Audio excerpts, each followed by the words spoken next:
But is സമയം പുലർച്ചെ 4:30. ഇപ്പം ഞാൻ എങ്ങോട്ടാ പോകുന്നതെന്നല്ല, എൻ്റെ ലൈഫിൽ തന്നെ എനിക്ക് ഒരുപാട് നല്ല നല്ല സുഹൃത്ത് ബന്ധങ്ങളുണ്ട്. അതുകൊണ്ട് തന്നെ അവരെയൊക്കെ എൻ്റെ വ്ളോഗിൽ ഉൾപ്പെടുത്തി നിങ്ങളെയൊക്കെ പരിചയപ്പെടുത്തണം എന്ന് എനിക്ക് ആഗ്രഹമുണ്ട്. ഇന്ന് കാണാൻ പോകുന്നത് എൻ്റെ ഒരു മോട്ടിവേറ്ററാണ് കേട്ടോ.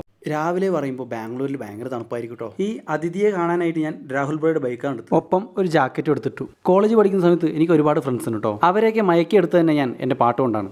ഇന്ന് ഇപ്പോൾ കാണാൻ പോകുന്ന ആളും എൻ്റെ പാട്ടുകൊണ്ട് വീഴ്ത്തിയെടുത്തതാണ്. ഞാൻ സിംഗർ ആവാൻ വേണ്ടിയും വ്ളോഗർ ആവാൻ വേണ്ടിയും ഒരുപാട് ട്രൈ ചെയ്യുന്നു. അതിനുവേണ്ടി തന്നെ ഒരുപാട് സപ്പോർട്ടും ഒരുപാട് മോട്ടിവേഷനും തരുന്ന ഒരാളാണ് വർഷ. ബാംഗ്ലൂരിലാണ് വർഷ വർക്ക് ചെയ്യുന്നത്. ഇപ്പോൾ വർക്ക് ഫ്രം ഹോം ആയിട്ട് വർക്ക് ചെയ്യുന്നു. മന്ത്ലി 1-2 ദിവസം ബാംഗ്ലൂരിലുള്ള ഓഫീസിലേക്ക് വന്നു പോകും. ഞാൻ പാട്ടിൻ്റെ വീഡിയോ എന്ത് പോസ്റ്റ് ചെയ്താലും അതിന് നെഗറ്റീവ് ആയാലും നെഗറ്റീവ് പറയും, പോസിറ്റീവ് ആണെങ്കിൽ പോസിറ്റീവ് പറയും. മൊത്തത്തിൽ പറഞ്ഞാൽ എൻ്റെ സോങ്ങിൻ്റെ ജഡ്ജസ് ആണ് വർഷ. അങ്ങനെ വർഷയെ ഞാൻ രാഹുൽ ബ്രോയ്ക്കും പരിചയപ്പെടുത്തി കൊടുത്തു. അങ്ങനെ സമയമായപ്പോൾ ഞങ്ങൾ 3 പേരും ഫുഡ് കഴിക്കാനായിട്ട് ഹോട്ടലിൽ കയറി. രാഹുൽ ബ്രോയുടെ ക്യാരക്ടർ അവൾക്ക് നന്നായി ഇഷ്ടപ്പെട്ടു. ബാംഗ്ലൂരിലേക്ക് വന്ന് നിനക്ക് നല്ലൊരു കമ്പനി തന്നെ കിട്ടിയല്ലോ എന്ന് പറഞ്ഞിട്ട് സന്തോഷത്തോടെ അവൾ എന്നോട് പറഞ്ഞു. അങ്ങനെ അവളെ അവളുടെ ഹോസ്റ്റലിലേക്ക് വിട്ട് കഴിഞ്ഞിട്ട് ഞങ്ങൾ നേരെ സിനിമയ്ക്കാണ് പോയത്, ഞാനും രാഹുൽ ബ്രോയും. ഒറ്റ വാക്കിൽ പറയുകയാണെങ്കിൽ ആടത്തൊരു പൊളി.